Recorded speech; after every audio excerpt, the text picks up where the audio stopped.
Nuestro cuarto tema, elaboración de matrices I per C, ¿no? Bueno, I per C, un acrónimo que significa, ¿no? I de identificación, IP, identificación de peligros, la primera parte de este proceso. Luego la evaluación del riesgo y controles, ¿no? La implementación de controles. Entonces, digamos que esto es un proceso que nos va a ayudar a gestionar primero reconocer los peligros a los que están expuestos, evaluar el riesgo. Evaluar significa ver si este peligro tiene un riesgo alto, medio, bajo. Normalmente se hacen en estas tres escalas. Y de acuerdo al nivel de riesgo que hemos determinado, ¿no? Mediante el uso de unas tablas, eh, vamos a implementar medidas de control, ¿no? De acuerdo a la jerarquía de controles. ¿Ok? En la matriz I per se, línea base, normalmente se encuentran detalladas todas las actividades que realiza una empresa, desde las actividades administrativas hasta las operativas, mantenimiento, almacenes, etcétera. Todo, todos los procesos están aquí. Y para cada proceso, ¿no? Cada proceso va a tener sus actividades. Cada actividad va a tener una relación de tareas. Y de acuerdo a ello, vamos a empezar a identificar estos peligros, los riesgos y las medidas de control para cada uno. Esto con beneficio o con el propósito, ¿para qué? ¿Cuál sería el propósito de realizar esta acción? A ver, si me apoyan. ¿Cuál sería el propósito de realizar este proceso I per se? ¿Qué se pretende lograr? ¿Qué se pretendería lograr, ¿no? Con esto. ¿Simplemente será para cumplir la normativa o será para que nuestras áreas de trabajo estén libres de, libres de riesgo, ¿no? Si es que naturalmente convivimos con los peligros mientras ejecutamos nuestras actividades, estos riesgos pues sean lo mínimo, ¿no? Para que no afecten a la seguridad y a la salud de nuestros trabajadores. Porque ¿qué es lo más importante al final del día? ¿No? Hay dos objetivos. Uno, yo creo, uno por encima del otro, a mi parecer, ¿no? Siempre el objetivo va a ser cumplir con las metas, ¿no? De producción del trabajo mismo. Pero sobre eso está la vida de las personas, ¿no? Que laboran ahí. Entonces, no puede haber una buena producción si es que se deja de lado la seguridad, ¿no? O se pone en segundo lugar a lo que es la seguridad. Yo creo que de nada serviría que seamos una empresa top en producción, ¿no? De acuerdo a al rubro a lo que se dedique cada empresa, pero sin o descuidando la seguridad, ¿no? Con accidentes recurrentes, con personal con enfermedades que han adquirido en el trabajo, personal desmotivado, ¿no? Donde solamente piensan en producir y en producir y en producir a costa de la seguridad y la salud de ellos. Entonces, el objetivo principal de esta matriz I per se es pues justamente estar en un lugar seguro y saludable, ¿no? Para todos los que están presentes. No solamente para los trabajadores, sino para cualquier persona que esté en ese lugar, ¿no? Inclusive visitantes. Inclusive visitantes también deben estar considerados dentro de esta matriz. Bueno, vamos a empezar entonces. ¿Cuál es el objetivo de nuestro curso?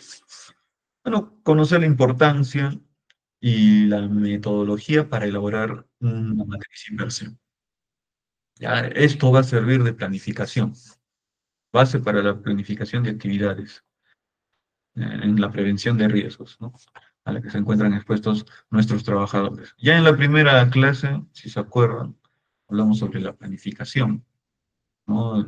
Dijimos que En la planificación es imprescindible, es muy importante que participen las personas o los profesionales del área de seguridad, justamente para determinar las acciones que se van a seguir durante el transcurso de la ejecución del trabajo, ¿no? Entonces, este documento, IPERSE, que es auditable, ¿no? Que es requisito de la norma, inclusive, debe de ser realizado en esta etapa.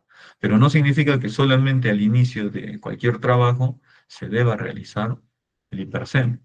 El IPERSE se tiende a ser modificado, tiene cambios que surgen por cambios en el proceso, por incluir nuevos equipos, nuevos métodos de trabajo, ¿no? Durante el transcurso de las actividades, ¿no? Entonces, este hipercel no se queda quieto, ¿no? Presenta sus modificaciones a lo largo del tiempo. Normalmente la ley nos dice que debemos revisar el hipercel una vez al año, ¿no? Pero eso es lo mínimo que dice la ley, ¿no? También dice que debemos revisar o realizar las modificaciones pertinentes cuando ha ocurrido un accidente, ¿no? Porque seguramente hay nuevos peligros que no se han identificado o el riesgo ya no es bajo, sino tiende a ser medio o a subir de nivel, ¿no? Por ende, tenemos que colocar nuevos controles, ¿no? O controles más efectivos. ¿Ok? Entonces, de todas formas, el IPRC yo sé que se revisa constantemente, está en constante cambio.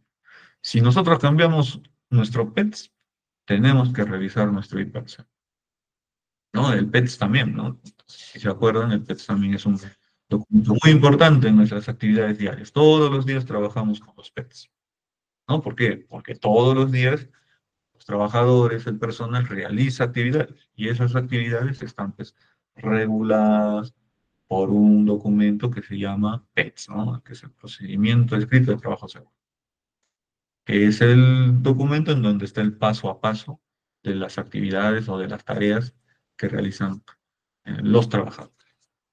Entonces, al modificar también este PETS, también tiene incidencia en nuestro IPERS, ¿no? Porque si se acuerdan, empezando nomás la clase de la sesión, dijimos, ¿no? Que están relacionados. En el IPERS están todas las actividades que se realizan en la empresa, desde las administrativas, pasando por todas las operativas y las de apoyo, ¿no? Mantenimiento, almacenes, logística, etcétera. ¿Ok? Entonces, se empieza nuestro IPERSEM por una base para la planificación. Naturalmente, el IPERSEM tiene una base legal, y al tener una base legal es de cumplimiento obligatorio, ¿no? Y ya sabemos que la omisión o el incumplimiento de la normativa legal puede acarrear sanciones para la empresa, ¿no? Y si en caso llegara a ocurrir un accidente por la omisión de esta normativa legal, inclusive puede acarrear penas privativas, ¿no? Contra la libertad, procesos penales contra los supervisores o contra los responsables, ¿no? De proveer las condiciones mínimas de seguridad en un área de trabajo. Entonces, está de más ¿no? Comunicarles que el cumplimiento del IPRC, línea base, al inicio o a tenerlo listo antes de empezar nuestras actividades, debe ser cumplido, ¿no?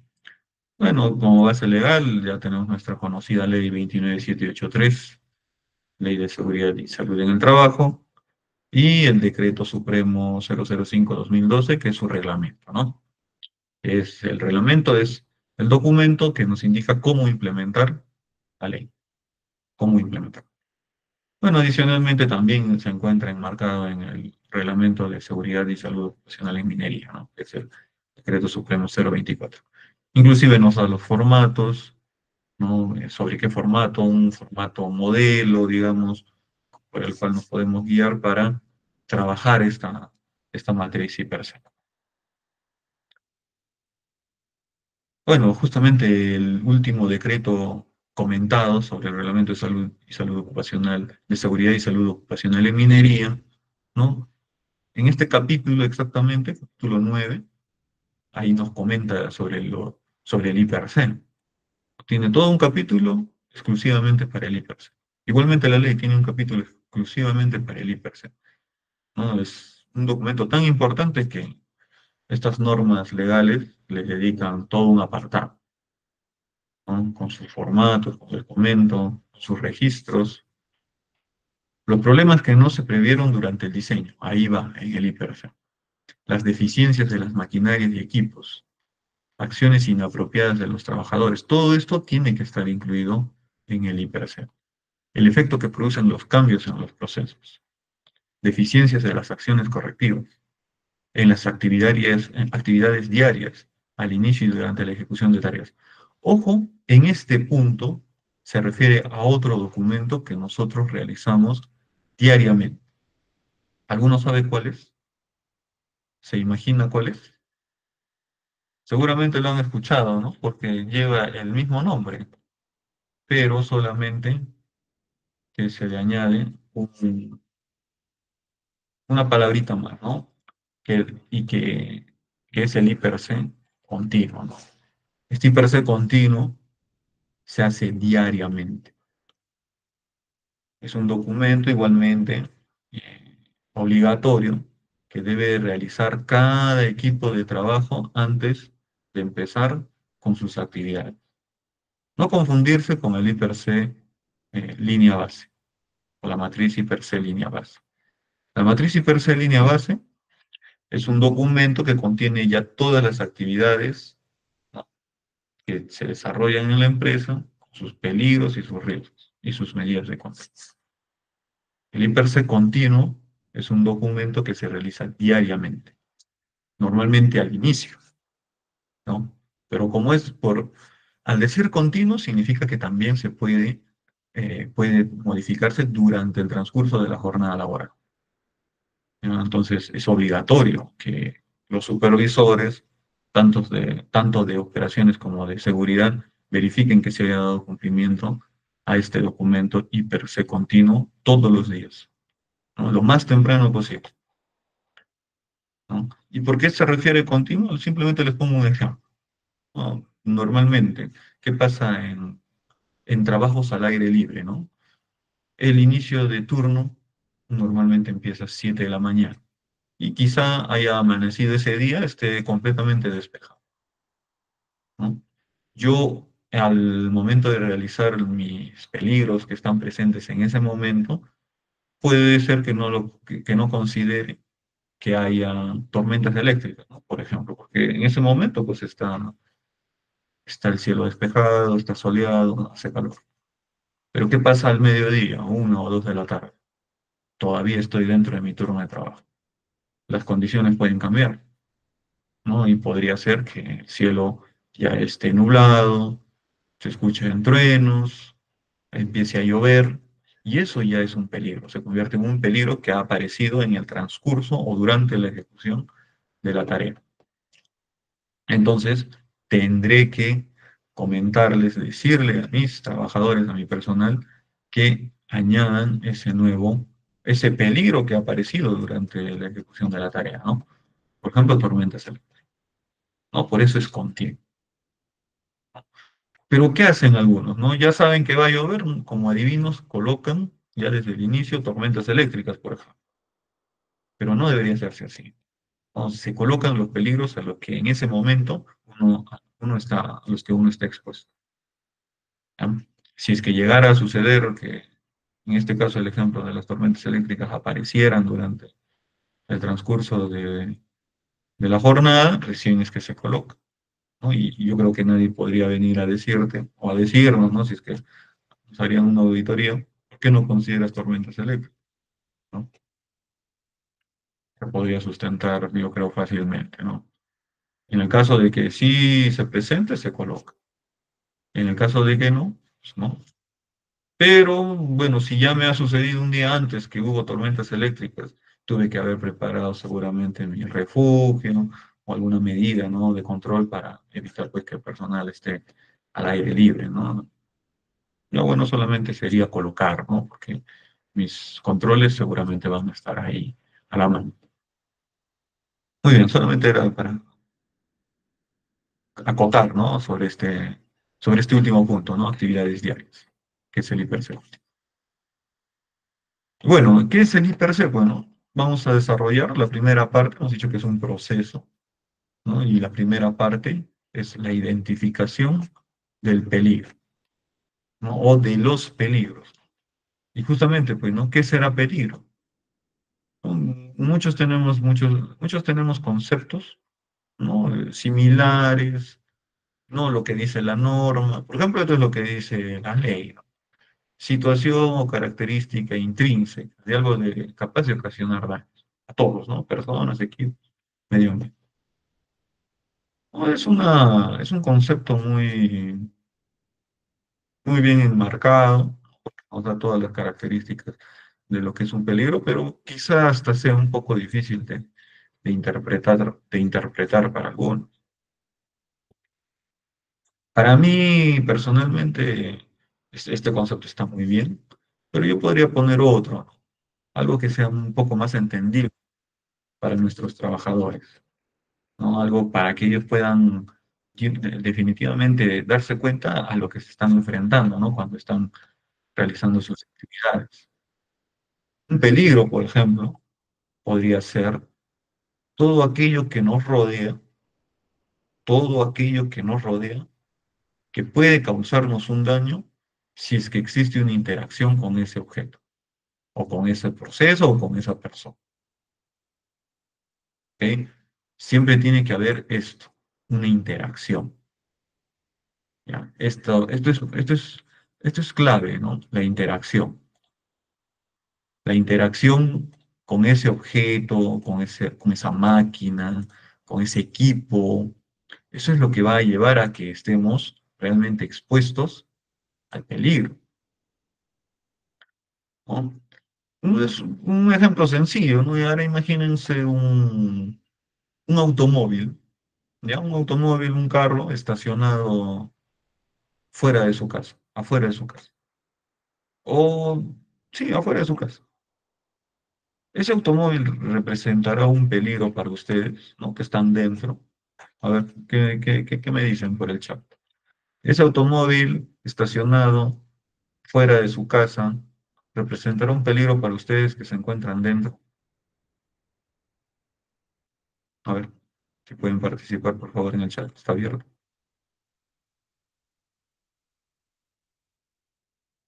Bueno, definitivamente no, porque no está en interacción. Ustedes están a 5 a 10 metros, hay paredes, hay una puerta que los separa.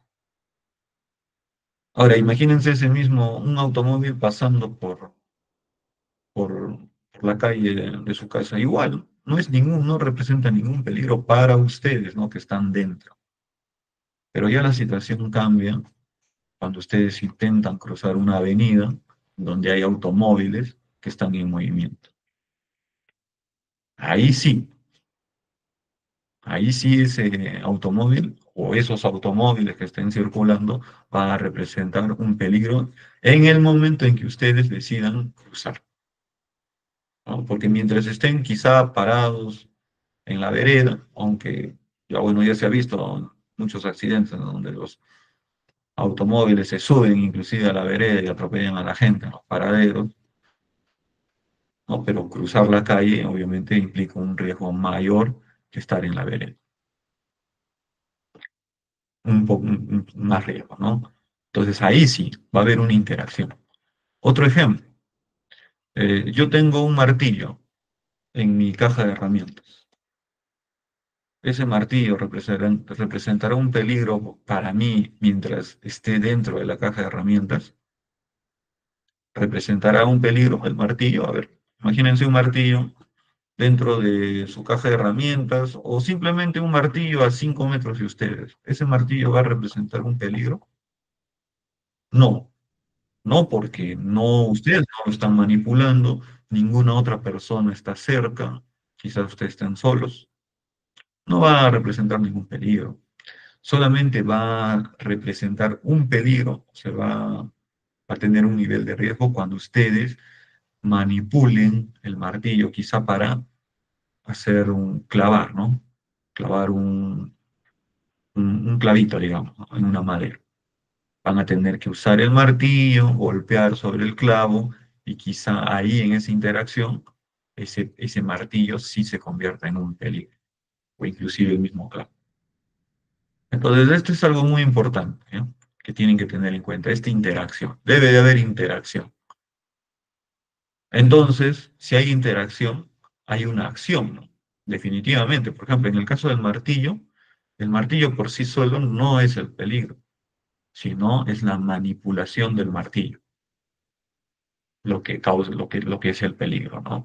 Entonces, normalmente estos peligros deben estar enmarcados con un verbo de acción o con una acción que me indique qué es lo que yo voy a hacer con ese objeto, con ese equipo, con esa máquina. En el caso del vehículo será pues conducir vehículos, ¿no? Buscar la pista si es que soy peatón, ¿no? Cosas así, o sea, con acciones. No solamente el objeto, ¿no? Porque lo normal era antes que se colocaba peligro, martillo, ¿no? Nada más. Yo colocaba martillo o en general herramientas manuales, ¿no? Yo colocaba herramientas manuales como peligro, pero lo correcto sería colocar la manipulación de herramientas manuales, ¿no?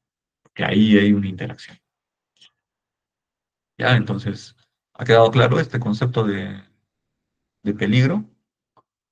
Creo que está más entendible, ¿no? Que nuestra definición que nos da la norma, ¿no? Que, como les digo, está perfecta la definición de la norma, pero podríamos de repente un poco profundizar y tener mejor entendimiento en el concepto de peligro, ¿no? Diciendo que es todo aquello que nos rodea, que puede causarnos daño si es que hay interacción, ¿no? Con ese objeto, con ese proceso, con una persona.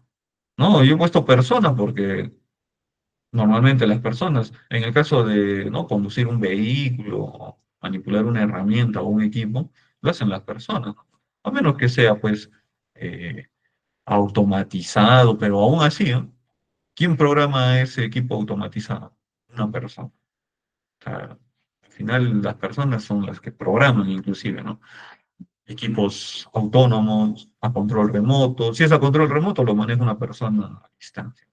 Si es automático, automatizado, definitivamente igual va a estar programado por alguien. Entonces, hasta ahorita creo que las personas son las que se encargan de todos los procesos. A ver, ¿qué peligros observamos aquí en estas imágenes?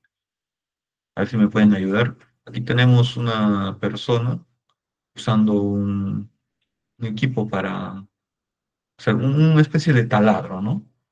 ¿Y qué peligros observamos aquí? Ya atendiendo a lo explicado, ¿no? Por ejemplo, sería la manipulación o la operación de la máquina, de esta máquina, de este equipo.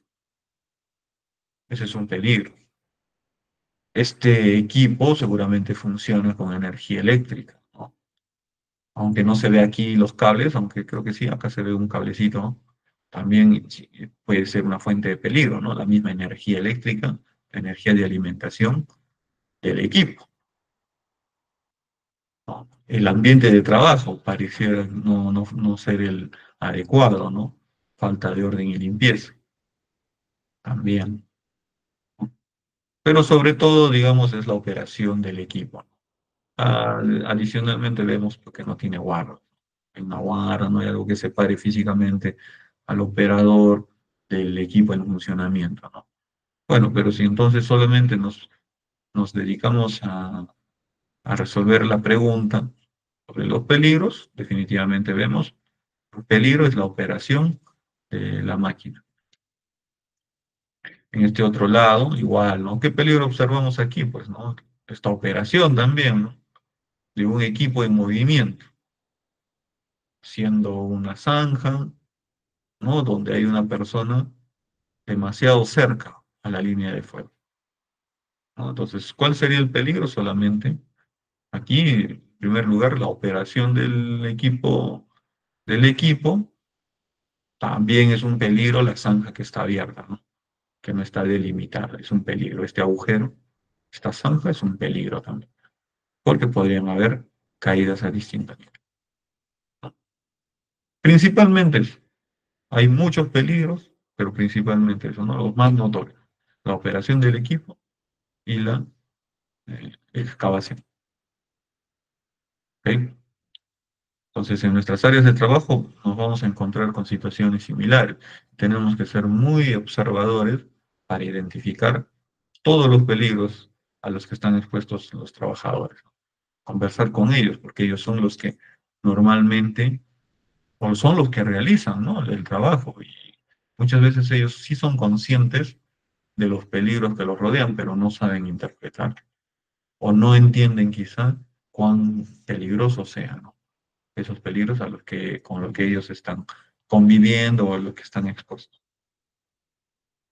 Miren esta imagen también, ¿no? Nos demuestra muchos peligros. Y eso es lo que normalmente empezamos a realizar. Por cada actividad que vemos en nuestra empresa o por cada proceso que se realiza, hacemos una lista detallada de todos los peligros que están presentes, ¿no? O que se pueden desarrollar ahí. Yo puedo hacer una evaluación previa, ¿no? Y me puedo imaginar, junto, como les comenté, ¿no? Es un equipo evaluador, ¿no? Está presente el área de operaciones, ¿no? Varias áreas, varias personas. Entonces, entre todos podemos dar una lluvia de ideas y en algunos casos imaginarnos a los peligros a los que podríamos estar expuestos, ¿no? Entonces se hace una lista inicial de estos peligros, ¿no? Estos peligros normalmente salen también, pues, ¿no? De trabajos previos, similares, que se han realizado anteriormente, ¿no? Porque obviamente el ambiente, el lugar no es el mismo, pero digamos que las acciones que se ejecutan sí, ¿no? Manipular herramientas prácticamente puede ser igual, ¿no? Yo no voy a cambiar mi manipulación de herramientas de mi martillo, por ejemplo, la forma en que agarro mi martillo, por ejemplo, dentro de una empresa y va a ser diferente dentro de otra. Entonces, la manipulación de herramientas sí es algo transversal, ¿no? Es un ejemplo. Pero obviamente, claro, las condiciones ambientales, el lugar mismo, eso sí es diferente. Es diferente. Pero en principio se puede realizar una lista inicial de los peligros a los que nos vamos a enfrentar en cada actividad, ¿no? Aquí en esta imagen, simplemente para que podamos ejercitar un poco la capacidad de observación, ¿no? Vemos muchos peligros, ¿no? A ver, empezando algunos, a ver, ¿qué tenemos por aquí? A ver, un peligro sería esto. Mira, por ejemplo, acá, este equipo, ¿no? Es un cargador, un montacarga. Montacarga, pareciera que esta persona es su operador, ¿no? Se ha bajado, está por debajo de los, de los soportes, ¿no? Que se usa para analizar las cargas. ¿No? No sabemos si ha bloqueado el equipo, quizá pase algo y esto deslice hacia abajo y aplaste al operador o lo golpee. Aquí también hay otro peligro, un buzón abierto. Acá un aceite, aceite derramado, pareciera que es aceite derramado que va a constituir un piso resbaloso, bastante desorden en el área, no hay lugares señalizados. Aquí hay un tecle, pareciera un tecle, ¿no?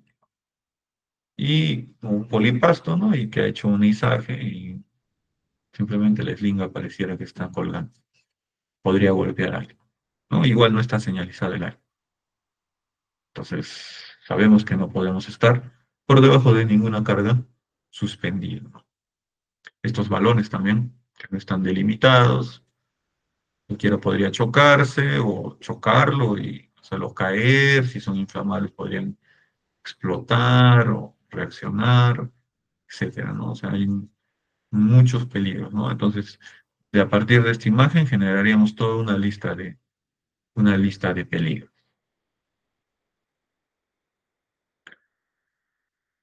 Bueno, también incluido dentro de lo que es la primera parte de identificación de peligros, hay dos condiciones, ¿no?, que se reportan, dos, dos puntos importantes, que son los actos y las condiciones subestándares. Seguramente ya también lo han escuchado, ¿no? Y acto, ¿qué es un acto? Un acto es una acción, ¿no? Es una acción realizada por un ser humano. Y al decir subestándar significa pues que no está dentro de los parámetros mínimos esperados, ¿no? O sea, en todo caso es un acto, una acción negativa, es una práctica incorrecta, que obviamente es ejecutada por un trabajador, es decir, por una persona, ¿no? Y que puede causar un accidente.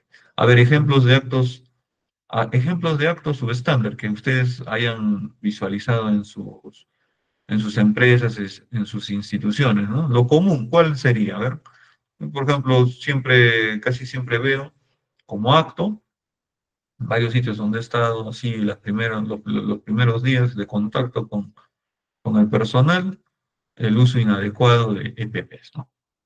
Es un acto, pues, ¿no? Porque nos enseñan cómo deberíamos usar, por ejemplo, el protector auditivo, ¿no? Cómo colocarse adecuadamente un tapón de oído, ¿no? O cómo asegurarnos de que una persona esté adecuadamente protegida contra proyecciones de partículas, ¿no? Entonces, los trabajadores no usan sus lentes, no se colocan los tapones de oído, ¿no? Están con la ropa no está bien ajustada, si es que hay, imagínense, partes en movimiento, podría engancharse en la ropa, cabello suelto, o sea, varias cositas, varias cositas que no están dentro del estándar y que pueden generar un accidente, ¿no? Normalmente, las estadísticas indican que el 97%, 96-97% de todos los accidentes que ocurren son generados por estos actos. Omisiones de procedimiento, omisiones del estándar, ¿no? Excesos de confianza, fatiga, ¿no? Son actos subestándares. Entonces, ese es el grueso que genera accidentes. Y el otro 2 o 3%, 4%, constituyen las condiciones subestándares. Muy bien, pero es un margen muy pequeño, muy chiquito. Es más, ¿no? Hay teorías que indican que todos los accidentes están relacionados con actos subestándares, el 100%. ¿Por qué, no? Porque si bien es cierto, un equipo puede fallar repentinamente, ¿no? Siempre es responsabilidad pues, que ese fallo es responsabilidad de alguna otra persona. Normalmente, quizá un mecánico o alguien que esté encargado de ver la parte mecánica, ¿no? De un equipo, por ejemplo. Porque un equipo no puede fallar así por así. O podría ser que yo esté en mi auto, digamos, y de pronto me quede sin freno. Podría pasar, sí, ¿no? Podríamos decir que ha sido una falla imprevista del freno, pero ¿hace cuánto hice yo, por ejemplo, el mantenimiento de mi auto? Revisé los frenos, no los revisé a medias, no hubo una buena revisión. De alguien fue esa responsabilidad de revisar, en este caso, el freno, por ejemplo. Entonces siempre es, creo que, responsabilidad de una persona, ¿no? Más allá de que sí existan fallos intempestivos de fábrica, quizá, ven un equipo fallado de fábrica, ¿no? De alguien era esa responsabilidad, ¿no? De que estos equipos pues salgan tengan esta falla.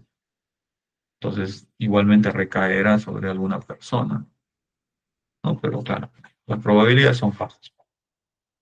Por eso es que se computa poca probabilidad a las condiciones. Y aquí hay, ¿no? Más actos subestándares, por ejemplo, que esta grúa se haya volteado o esté a punto de caer o voltearse o ladearse, es responsabilidad de una persona, del operador quizá, por no calcular el peso de la carga que quería izar, ¿no? No ha visto su tabla, le ha ganado y le ha ganado pues el peso, ¿no? Ha hecho que la pluma simplemente caiga y las gatas. Y acá hay otro punto, ¿no? Me pareciera que las gatas, acá hay dos gatitas de nivelación de la grúa, no están extendidas, yo tampoco. O sea, simplemente las ha bajado al suelo y nada más, pero no están extendidas, ¿no? Estas gatas normalmente salen cierta distancia y de ahí recién se, se colocan hacia el suelo, se bajan. Pero acá parecía que solamente las ha bajado y, ¿no? Eso puede ser una razón, otra razón es el peso de la carga, ¿no? Y la distancia también. Entonces, esto es una falla humana. Y acá también, ¿no? Aquí, si bien es cierto, no ha ocurrido un accidente todavía, pero acá hay una persona que está encima del ambón. Prácticamente lo está usando de ascensor o de escalera, ¿no? Para subir al otro nivel, al nivel superior.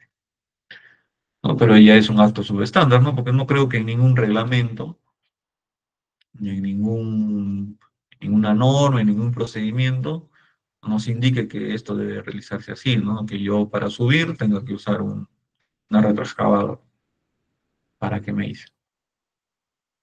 No tiene arnés, o sea, no tiene nada. Es un acto subestándar. Y acá podría ocurrir un accidente, una caída. Y bueno, el otro tema son las condiciones, ¿no? Que es toda condición en el entorno de trabajo que puede causar un accidente, ¿no? Por ejemplo, aquí un simple ejemplo, acá hay una condición insegura, ¿no? Vemos una escalera que seguramente es por donde transita personal, porque las escaleras solamente son para tránsito, o deberían usarse solamente como tránsito para acceder a un nivel superior, ¿no? Cumpliendo ciertas condiciones, ¿no? Mínimas, ¿no? Que guarde una relación de 1 a 4, que sobresalga 1 metro por encima, ¿no? Del nivel superior, que estén bien aseguradas a una estructura fija, ¿no? Y esta escalerita, si vemos que este es el nivel superior, pues no está por debajo, encima hay desorden por debajo, ¿no? Es una condición insegura, ¿no? Pero nuevamente les hago la pregunta, ¿de quién será responsabilidad que esta área se encuentre de esta forma? De alguna persona, ¿no? Seguramente alguien es el encargado de esto, de asegurarse de que esto no esté de esta manera, ¿no? Entonces, más allá que es una condición insegura, termina siendo también un acto subestándar de alguien que por omisión o por incumplimiento no verificó esta área, ¿no? Esta escalera, el desorden, etcétera. ¿Ok? Acá hay más condiciones, ¿no? Guarda subestándar o inexistente, ¿no? Eh, EPP subestándar, herramientas y equipos defectuosos, espacio limitado, son condiciones, ¿no? ¿No? Pero como les digo, siempre están relacionadas con un acto. Si ven nomás esta escalera, una escalera realizada en construcción, normalmente para acceso, seguramente por acá suben sus buggies, carretillas, ¿no? Material para el nivel superior, seguramente por eso lo han hecho con rampa. Bueno, pero no sabemos si esta estructura va a resistir, ¿no? El peso, el tránsito del personal, ¿no? Con sus materiales, con sus equipos. Debería haber una memoria de cálculo, algo que nos garantice a nosotros de que es seguro, ¿no? Pero muchas veces se hace así, ¿no? Bueno, digamos, a ojo de buen cubero. Igual, ¿no? Se hace una lista de todas las condiciones subestándares dentro del área de trabajo que podrían darse, ¿no? Porque también van a constituir peligros en el área de trabajo, ¿no? Aquí también les he puesto una imagen como para que practiquen la observación y empiecen desde a escudriñar, ¿no? Acción por acción para que se den cuenta qué condiciones o estándares están presentes aquí, ¿no? Por ejemplo, solamente para visualizar, ¿no? En esta imagen de aquí arriba, aquí hay un equipo, ¿no? Una persona trabajando con un equipo. ¿Qué creen que le falta a ese equipo? Hay algo que le falta, ¿no? ¿Por qué? Porque el operador no puede estar en contacto directo con la máquina, ¿no? Y en este caso esta máquina da vueltas, ¿no? Gira, ¿no? Tiene una rotación. Entonces, aquí lo que le falta es una guardia de seguridad, algo que aísle, un control de ingeniería, ¿no? Para que no esté en contacto directo con equipos en movimiento o partes en movimiento. ¿Ya? Entonces, eso es una condición subestándar, ¿no? La falta de guarda de seguridad en el equipo. Pero nuevamente, ¿no? Vuelvo a repetir, de alguien es la responsabilidad, debe ser de alguien la responsabilidad de que este equipo se encuentre sin guarda. Entonces, si llegara a suceder un accidente, seguramente diríamos que el- la causa fue la falta de guarda, que está bien, que es seguro, pero ¿de quién era la responsabilidad de que este equipo venga con sus guardas implementadas, completas? ¿Por qué no se verificó anteriormente de que este equipo necesitaba una guarda? Y solamente nos dimos cuenta después de que ya sucedió un accidente. Eso pasa. Mm, Está bien, el accidente se origina porque el equipo no tiene guarda, pero anterior a ello, ¿por qué no se verificó, no? Que el equipo no tenía guarda, o no tenía las guardas suficientes, o no eran las adecuadas? Ahí empieza. Entonces, siempre tenemos que ver un poco más atrás, ir más atrás para determinar causas, ¿no? Eso es lo más penoso, ¿no? Que ya tiene que suceder algo, un accidente incapacitante, ¿no? Para recién tomar acción. Entonces, siempre debemos ser lo más observadores posible, ¿no? De todas las situaciones que tengamos en nuestras empresas, para anticiparnos. ¿Qué otros peligros se colocan en esta matriz hipercel? Ya seguramente también han oído hablar sobre lo que son peligros físicos, químicos, biológicos, psicosociales y ergonómicos. ¿Ya?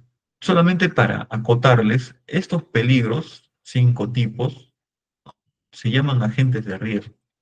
¿Y por qué se llaman así? Porque son peligros también, ¿no? Ojo, son peligros, pero se les denomina como agentes de riesgo. ¿Por qué?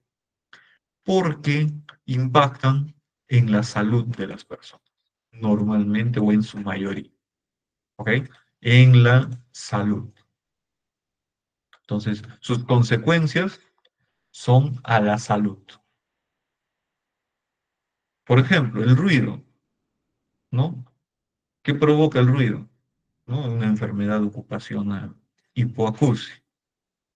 Está relacionado con la pérdida de la audición, por ende, con la salud del trabajador. La radiación, por ejemplo, ¿no? Radiación solar. ¿Qué puede producirnos la radiación solar?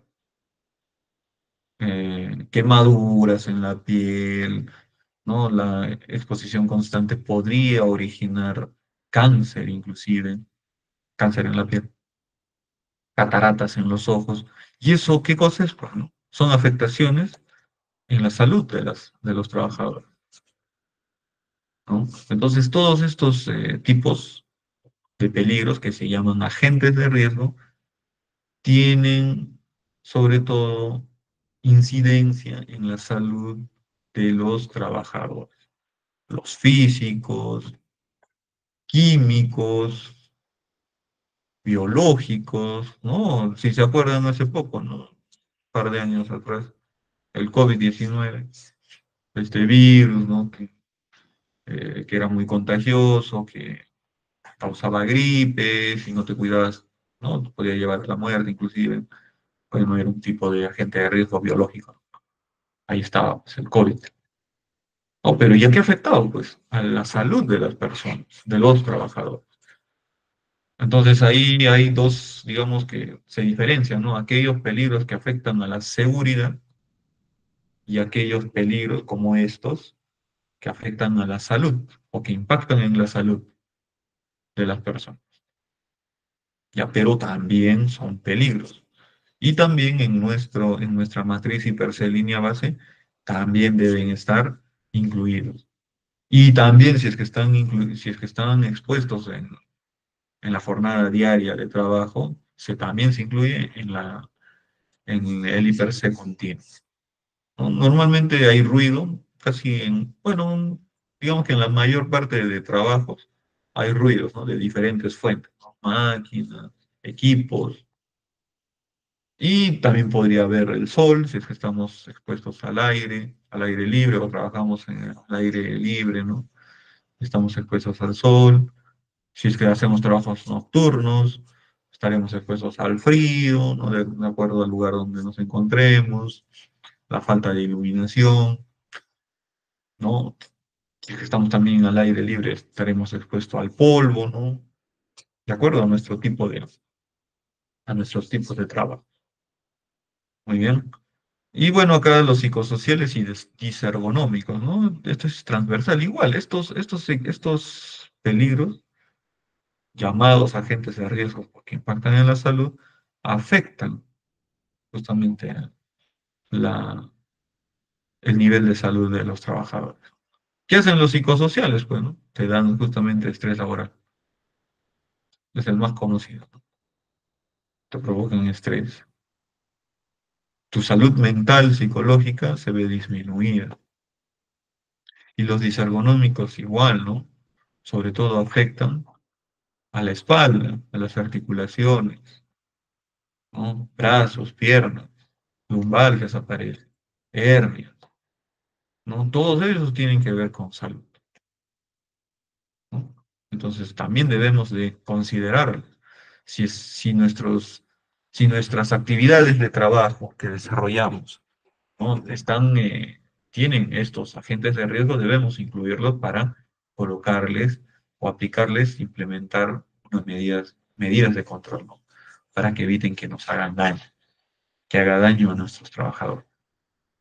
Tenemos que identificar. Seguimos en la primera etapa de identificación del peligro. Y bueno, ahora vamos a pasar a la segunda, pues, ¿no? Ya hemos identificado los peligros de nuestras áreas de trabajo, incluidas las que afectan a la salud.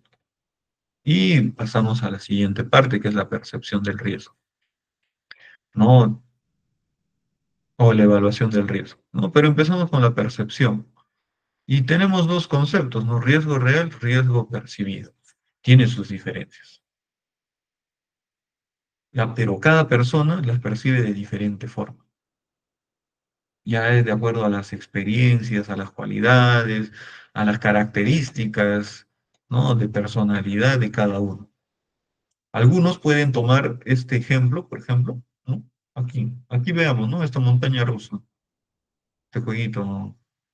Bien divertido para algunos, para otros no, pues, ¿no? Les da miedo. Otros normal se suben sin ningún tipo de miramientos, ¿no? Son los primeros en subirse. Les encanta sentir esa adrenalina, pero otras personas no. Es más, y por más que les pagues o les digas, "Ah, no te preocupes, yo te lo pago, o te pago y te subes", algunas no lo van a hacer. ¿Por qué? Porque pueden tener motivaciones diferentes, ¿no? Quizá sientan que se pueden caer, podría pasarles algo, ¿no? Aquí la estructura podría colapsar, etcétera. O sea, muchas posibilidades que podrían pasar, ¿no? Tienen una probabilidad de que suceda. Pero bueno, no se escuchan muchos, se escucharán ciertos casos, ¿no? Donde se ha visto esto, pero son pocos. Es igual, ¿no? Que si tú viajas en avión, ¿cuántos accidentes en avión hay al año, ¿no? En todo el mundo. Hay, pero son pocos. A comparación de accidentes en carretera, eso sí, pues no es incontable. Entonces, comparando ambas cantidades de accidentes aéreos y vía terrestre, por ejemplo, diríamos que viajar en carretera es más peligroso que viajar en avión. Entonces, pero para algunas personas, por más que les digas eso, no se suben a un avión, ¿no? Porque tienen sus motivaciones, ¿no? Perciben el riesgo diferente. Entonces, sí, ¿no? Entonces acá hay una diferencia entre el riesgo real y el riesgo percibido. ¿Ya? Es diferente, en cada persona es diferente. El riesgo percibido es el que varía. ¿Y qué será el riesgo? Bueno, el riesgo simplemente es la probabilidad de que un peligro se materialice. ¿Ya? Probabilidad, ¿no? Probabilidad. Hablamos de algo que no es seguro que se realice, pero tiene sus niveles. 10% de que se materialice o 10% probable no es igual que 90, ¿no? Inclusive en el 90 hay justamente ese 10% que podría ser de que no ocurra, pero nosotros nos basamos solamente en probabilidades y nada más. Y tomando el ejemplo de los accidentes en carretera y los accidentes aeronáuticos, obviamente hay mucha menos probabilidad de que suceda un accidente aéreo de que suceda un accidente en carretera. Inclusive leí en alguna ocasión que te suceda, ¿no? Un accidente aéreo en un vuelo es menos probable de que te caiga un rayo, por ejemplo. Hay, sí hay, ¿no? Sí hay noticias en donde un rayo impacta a una persona y quizá la llegue a matar, ¿no? Sí sucede, pero inclusive volar en avión es menos probable que eso, ¿no? Pero aún así el riesgo existe, ¿no? Entonces, lo único que nos podemos eh, acentuar, digamos, o respaldar es en esa probabilidad, ¿no? ¿Cuán probable es de que suceda? Por ejemplo, ¿no? Yo subo a un andamio, ¿cuán probable es que yo caiga del andamio? Tendrá sus niveles, ¿no? ¿Será más probable de que yo me caiga del andamio, por ejemplo, si es que no tengo arnés, ¿no? Es más probable que me caiga si es que no llevo arnés. Será menos probable que yo caiga si es que inclusive llevo arnés y estoy anclado, obviamente.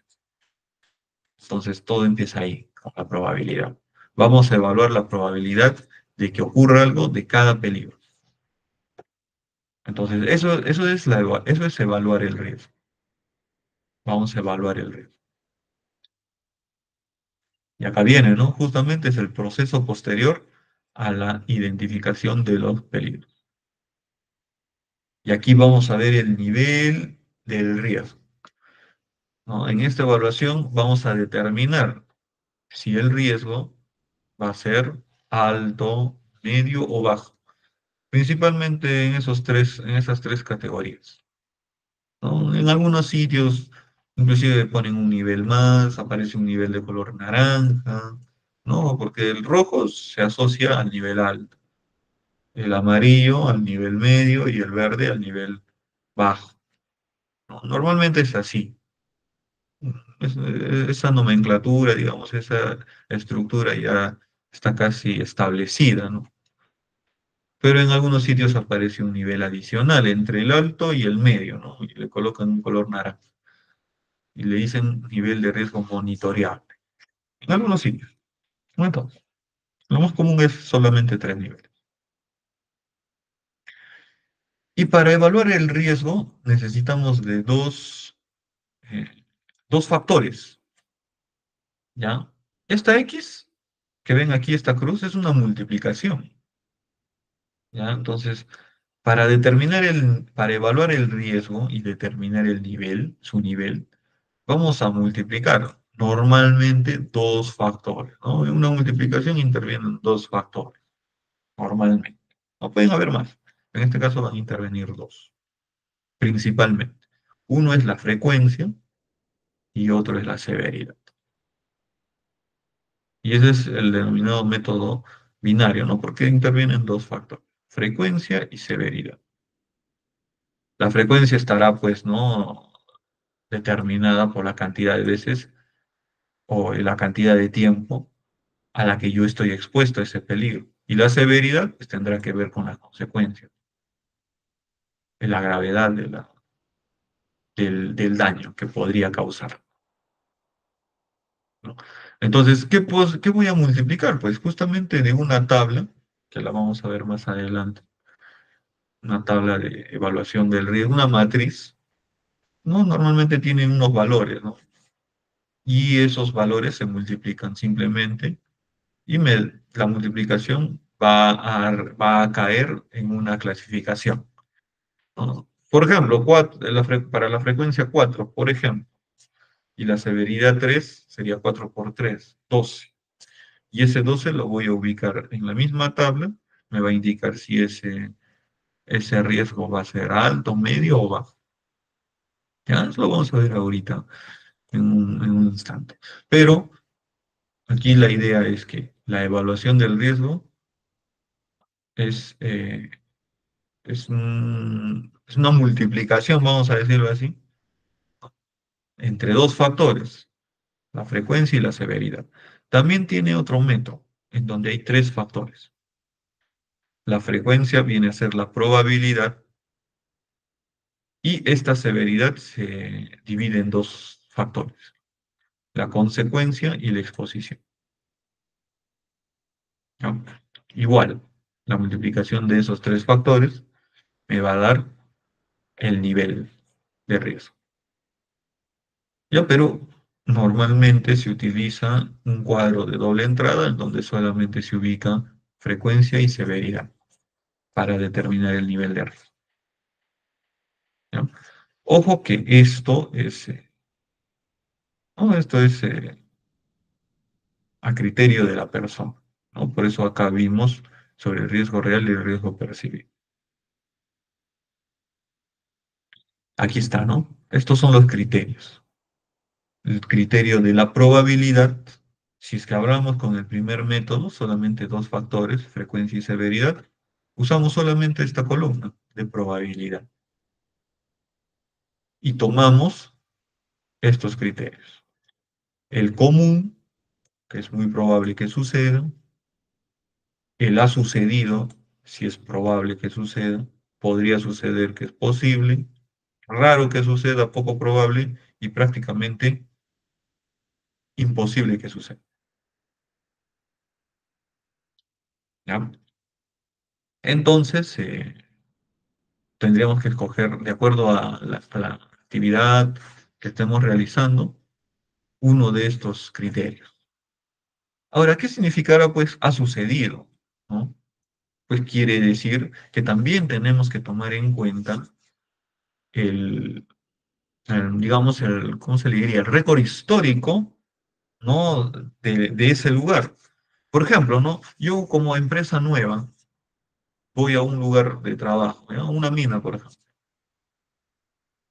Para mi empresa, nunca ha sucedido un golpe en la mano, en los dedos, digamos, un atrapamiento de manos, por ejemplo, ¿ya? Yo nunca he tenido ese accidente, ese evento en mi empresa. Sin embargo, voy con mi equipo de trabajo a una unidad minera a hacer un mantenimiento. Y yo cuando presento mi matriz hipercelínea base, ¿no? De inicio, me lo revisan y me hacen una observación. Y me dicen de que, porque yo inicialmente pongo podría suceder, ¿no? Podría suceder un atrapamiento de mano, porque es algo posible.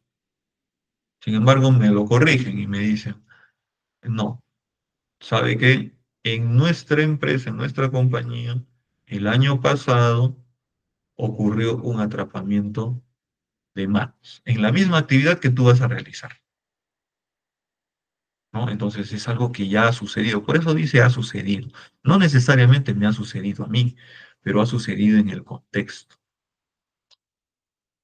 ¿ya? En esa empresa, en ese lugar, digamos. Entonces, mm, no me ha sucedido a mí, pero yo voy a implementar los controles que ya han sido, ¿no? Que ya han sido definidos. Voy a tener que implementarlos para mi trabajo, aunque no me haya sucedido. ¿ya? Y seguramente tampoco yo los había identificado, ¿no? Desde esa perspectiva, ¿no? Entonces ahí cambia la situación. Por eso ponen ha sucedido. Y muchas veces se colocan, no porque te haya sucedido a ti como empresa, ¿no? Sino que en el lugar en donde estás, por noticias también quizá, ¿no? Porque, por ejemplo, ¿no? ¿Qué sucede? A ver, yo les comento un poco, ¿no? De mi experiencia. Yo he trabajado muchos años en empresas de perforación diamantina, ¿ya? Y los accidentes que normalmente ocurren en las empresas de perforación diamantina muchas veces son difundidos, ¿no? En todas las empresas. Entonces, ¿qué termina siendo, no? De que no necesariamente a mí me tiene que suceder un accidente para evaluar un peligro al que también yo estoy expuesto, ¿no? Porque al final la actividad es similar, ¿no? Que lo hagan diferentes empresas está bien, ¿no? Pero el proceso es el mismo. Trabajamos muchas veces con las mismas máquinas, con las mismas herramientas. Entonces, al haber, por ejemplo, ¿no? Un atrapamiento de dedos, que es lo que normalmente ocurre, lo más común, ¿por qué ha sucedido? ¿No? ¿Cuál ha sido la causa? Se identifica y se implementan los controles para que a nosotros no nos suceda. Entonces, ya nuestra probabilidad cambia, ¿no? De lo que podría suceder, quizá en otro sitio ha sucedido, en otra empresa, en otra unidad, ya nosotros lo adoptamos como probable, que sí podría suceder. O sea, ya es probable que suceda. ¿Ok? Y estos criterios ya se utilizan si es que yo estoy utilizando el otro método, ¿no? De probabilidad y consecuencia. Probabilidad y exposición. Normalmente se trabaja con probabilidad. Y también tenemos los criterios de severidad, ¿no? Por ejemplo, acá, el siguiente factor, severidad, también tiene cinco, ¿no? Miren, en este caso son cinco criterios. Y acá también cinco criterios. Catastrófico, mortalidad, pérdida mayor, pérdida permanente, pérdida temporal, pérdida menor. Y aquí nos da los criterios, ¿no? O sea, ¿cuándo identificaría que podría ser catastrófico? Si es en caso de lesión, habrán pues muchas fatalidades, ¿no? Varias, o sea, más de una. Mortalidad, solamente una. Pérdida permanente, lesiones que te pueden incapacitar de por vida. Pérdida temporal, lesiones que incapacitan temporalmente, ¿no? A la persona y una pérdida menor, es como un accidente leve. No, pero este es en el caso de lesión personal. También deberíamos identificar los criterios para daño a la propiedad y daño al proceso. Pero en el caso de seguridad, normalmente siempre nos enfocamos en esto. ¿No? Yo no digo que lo otro no sea importante, es importante. Que peligro no solamente afecta a las personas, también afecta al proceso, también afecta al medio ambiente, ¿no? También tiene su afectación. Entonces, pero normalmente nos fijamos en en lo que es lesiones, ¿no? Y ya, bueno, de aquí también vamos a identificar una, un nivel, ¿no? Una categoría. Y aquí está el cuadro, ¿no? El último, la matriz 5x5. Yo una vez que he identificado en qué categoría va a caer ese riesgo al que estoy expuesto, por ejemplo, una caída a desnivel. Ya imagínense, estamos trabajando en un andamio, ¿no? Obviamente el peligro es el trabajo en altura, el riesgo sería caída a desnivel. Voy a evaluar ese riesgo. Ya. Yo voy a estar sobre el andamio 5 horas. 5 horas de mi turno de trabajo, 5 horas voy a estar sobre el andamio, ¿no? Porque mi trabajo es sobre el andamio. No hay reportes de que alguien se haya caído del andamio. Entonces, por la frecuencia, ¿no? Perdón, por el tiempo de exposición, podría suceder. ¿Ya? Vamos a seleccionar imaginariamente esta opción. Podría suceder. Porque estoy bastante tiempo, ¿no? Casi un poco más quizá de la mitad del tiempo total de la jornada, voy a estar sobre el andamio. El andamio es de dos cuerpos, un aproximado de de 3,5 metros a 4 metros, ¿no? De altura, ¿qué podría pasar? Ahí yo me tengo que poner en esa situación, ¿no? Si mi trabajador no está anclado y cae, ¿no? ¿Qué podría pasar, ¿no? Desde una altura de 4 metros, ¿no? Podría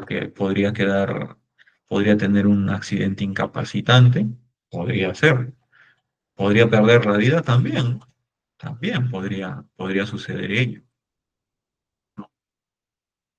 Entonces, digamos que para trabajos de alto riesgo normalmente siempre se colocan una, un criterio elevado, ¿no? Porque es un trabajo en altura, es un trabajo de alto riesgo. Trabajos en altura son trabajos de alto riesgo, ¿no? Entonces, ¿no? Normalmente se coloca pues un criterio un poco alto, justamente para prestarle la atención e implementar los controles adecuados, ¿no? Entonces yo podría colocar pues una pérdida mayor, podría fallecer mi trabajador. Entonces ya he seleccionado, ¿no? el- la categoría 3 aquí podría suceder, seleccionado en severidad una pérdida mayor, ¿no? Solo una mortalidad. Voy aquí a mi cuadro.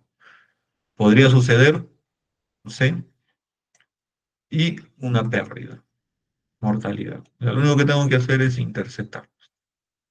Intersecto aquí mi fila de severidad con la columna de la frecuencia, o perdón, de la probabilidad, y donde en el punto medio eso me va a indicar el nivel de peligro, el nivel de riesgo, perdón, nivel de riesgo. En este caso me ha caído en el color rojo, 8, que significa un riesgo alto. ¿Y qué significa un riesgo alto? Aquí está. Bien, si se dan cuenta aquí abajo hay una leyenda. ¿Qué es riesgo alto? Es un riesgo intolerable que requiere controles inmediatos, ¿no? Que si no se pueden controlar, se tiene que parar el trabajo. Ya está. Eso es lo que pasa con los trabajos de alto riesgo, trabajos en caliente, trabajos en altura, excavaciones, espacios confinados, izajes críticos. O sea, esos peligros, perdón, esos trabajos normalmente implican lesión, seria lesión o muerte de los trabajadores, ¿no? Entonces hay que prestarles atención inmediata. Por eso es que hemos seleccionado de esa forma nuestra evaluación de riesgo. Ya pues, entonces ya está. Hemos determinado que nuestro riesgo es alto. Entonces lo que tenemos que hacer ahora, seguidamente, es implementar esos controles para evitar de que, ¿no? El trabajador, pues, ¿no? Esté sometido a un riesgo intolerable. ¿Ok? Y la siguiente parte es, pues, justamente eh, determinar los controles, ¿no? Usando la jerarquía de control, ¿no? Y acá hay niveles de riesgo como ejemplos, les he colocado, ¿no? Por ejemplo, miren, ¿no? Miren esto. ¿Cuál tendrá mayor nivel de riesgo? ¿No? Dice, un trabajador que sube al andamio 15 veces al día, 15 veces al día, sube, baja, sube, baja, sube, baja, o uno que solamente sube 3 veces al día. Entonces, obviamente es el que sube más, pues, ¿no? Que en alguna de esas subidas, quizá en las escaleras se pueda tropezar, se puede enredar su, su línea de vida, pueda tropezar, lesionarse. En cambio, uno que solamente sube 3 tiene menos riesgo, no solamente en ese caso, ¿ah? De la subida y de la bajada nada más. Porque al final, si este trabajador cae y este trabajador cae, va a ser lo mismo, ¿eh? Ahí sí la severidad va a ser igual. Caída es la misma. O igual que este, ¿no? Un trabajo sobre una escalera de 1,5 metros o un trabajo sobre andamio a 3,5 metros. Por la altura, ¿no? Aquí nos damos cuenta cuál tiene mayor o menor riesgo. Ya. Igual, ¿no? Acá hay un ejercicio. A ver, ¿a qué peligros y riesgos se exponen estos trabajadores municipales de limpieza pública? ¿No? Uf, un montón, ¿no? Empezando, aquí vemos a las señoras que no usan respirador adecuado, ¿no? O sea, simplemente tienen unas franelitas, creo, unos trapitos en la boca. Nada más. Eso no les va a proteger, ¿no? Acá hay un cargador frontal que está arrimando la basura, que podría atropellarlas, ¿no? Igualmente, acá hay peligros biológicos, ¿no? Justamente hablamos. Seguramente hay mosquitos, moscas que pueden transmitir enfermedades, roedores quizá, muchas cosas, ¿no?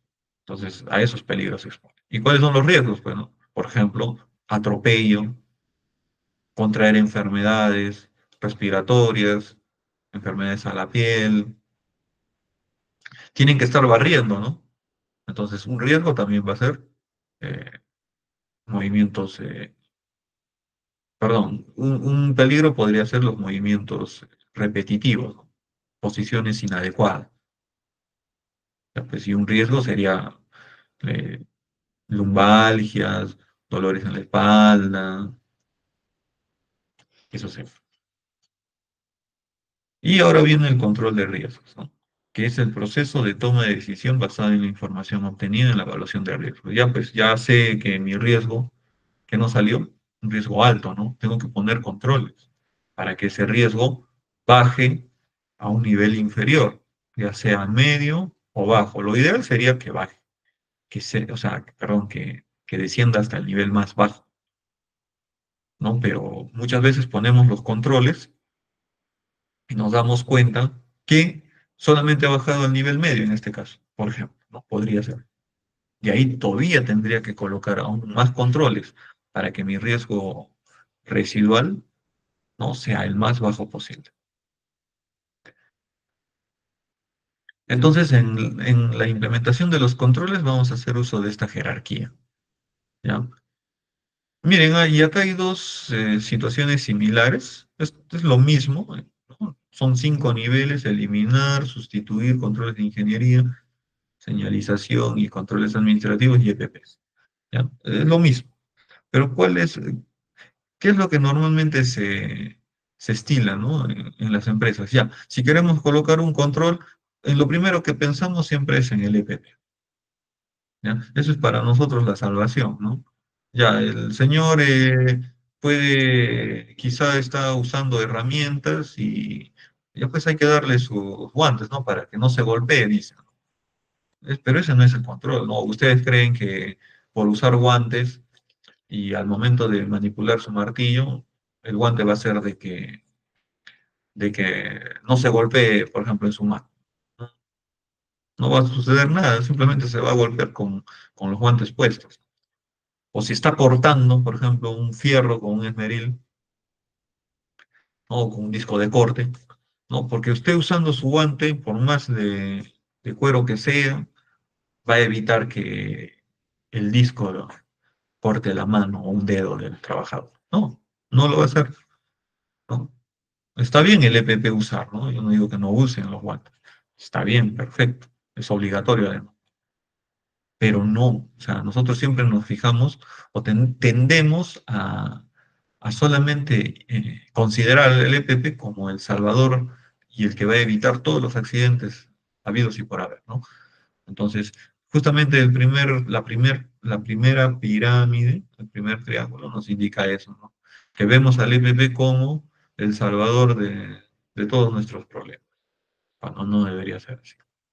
¿Y la situación deseada cuál es? Pues justamente empezar por el inicio, por eliminar. Eso debe ser nuestro objetivo, eliminar, tratar de eliminar todos los peligros presentes, perdón, eliminar el riesgo presente. Y por último, el EPP. ¿Ya? Entonces, cambiemos ese paradigma, ¿no? De que los EPPs lo son todo, ¿no? Por el de usar estos tres primeros controles, sobre todo, que se llaman barreras duras, o hasta controles de ingeniería, ¿no? Que ellos sean nuestra prioridad al momento de implementar nuestros controles. ¿Ok? Está bien, ¿no? Yo no estoy diciendo tampoco que los controles administrativos, la señalización, los EPPs no se deban de implementar, se tienen que implementar, ¿no? Porque inclusive son eh, condiciones legales. Hay que proveer EPTs de la mejor calidad posible, de acuerdo a la actividad que realice el trabajador, ¿no? Pero no solamente quedarnos ahí. Siempre es mejor implementar barreras duras, guardas, controles de ingeniería, ¿no? Que me ayuden a que el trabajador esté aislado de la fuente del peligro, ¿no? Que tenga menos riesgo de que pueda, de que le pueda suceder un evento. Y eso se consigue justamente con estas barreras duras, con los tres primeros niveles de la jerarquía de control.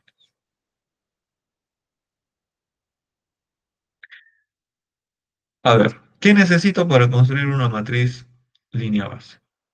Bueno, obviamente un área de trabajo, ¿no? Donde voy a poder, donde se va a desarrollar alguna actividad. Voy a necesitar un formato, ¿no? Normalmente la ley ya nos da el formato. Ya tenemos ese formato, puede ser modificado, no hay problema, lo podemos adaptar a nuestras empresas, no hay ningún problema, le podemos añadir quizá una columna más, unos puntos más, no hay problema. Lo importante es que cumplan con lo mínimo que exige la ley. Eso es el formato que está en la resolución ministerial. Es lo mínimo que nosotros deberíamos de cumplir, ¿no? Si queremos, le aumentamos más columnas, si queremos más información, está una matriz de evaluación de riesgos, ya que es justamente la matriz de evaluación de riesgos, es este cuadro, ¿no? Donde está la severidad en este caso es una matriz 5x5, en otros casos hay matriz 4x4, 6x6, es lo de menos. Lo importante es que tenga algo donde evaluar, ¿no? Mis riesgos. Una lista estandarizada, en algunas empresas ya existe esto, ya me da una lista estandarizada de peligros y riesgos. Bueno, útiles de escritorio, formato para participación de los trabajadores. Acuérdense que para construir esta matriz no lo hace solo el ingeniero de seguridad, sino lo hacen todo un equipo evaluador, incluidos los trabajadores, supervisores de operaciones, colaboradores de otras áreas. Bueno, hay que tener cierta experiencia sobre el trabajo que se va a realizar, ¿no? Para tener idea de lo que estamos haciendo. Sobre todo voluntad para construir el documento y conocer requisitos legales, ¿no? Y aquí pues les presento algunos ejemplos, ¿no? Sencillos de algunas actividades que se realizan. Esta es una matriz 6x6, por ejemplo. O sea, tiene 6 filas en probabilidad, 6 columnas en severidad. No hay ningún problema. Se usa también, ¿no? La numeración también inclusive puede cambiar. Si se dan cuenta, aquí va desde el 1 al 25, ¿no? En las otras matrices puede ser indistinta, o sea, puede tener otros valores. Lo importante es que me dé pues una secuencia lógica de cuáles serían los niveles altos, medios, bajos. Y ya bueno, de acuerdo a ello voy a poner mis métodos, o perdón, mis controles. Los controles que voy a implementar para que ese peligro, o perdón, para que ese nivel de riesgo de medio o alto, no, se reduzca. Inclusive voy a colocar medidas de control si es que me sale un nivel bajo, ¿no? Por más que bajo que me salga, tengo que colocar medidas de control para que se mantenga en ese nivel o inclusive se reduzca más. Y acá hay otra matriz, ¿no? Como les dije, va el proceso, va la actividad y va la tarea. Y de acuerdo a la tarea, se van colocando los peligros, los riesgos, la clasificación, la evaluación del riesgo y los controles, ¿ya? La jerarquía de controles. Eliminación, sustitución, controles de ingeniería, los más importantes, y bueno, los administrativos y EPT. Y por último, una reevaluación, ¿no? Donde nos va a dar el riesgo residual. ¿Qué cosa era el riesgo residual? Solamente para que lo tengan en cuenta, pues es el riesgo que queda después de la implementación de controles. El primer nivel de riesgo que obtenemos se llama riesgo puro. ¿Ok? Y bueno, aquí ya la lista estandarizada de peligros y riesgos, ¿no? Esto algunas empresas ya lo tienen, lo implementan como parte de su sistema de gestión. Es solamente una guía, no es que solamente podemos usar estos peligros, sino es solamente una guía, nada más. Es una guía para que no sea más fácil la, la construcción la matriz hipercélica. Nada. ¿Ya? Entonces, no necesariamente son los únicos peligros que existen, ¿no? Pueden existir otros y no hay ningún problema, se puede colocar nuevos que son. Y bueno, señores, eso ha sido todo por la clase de hoy.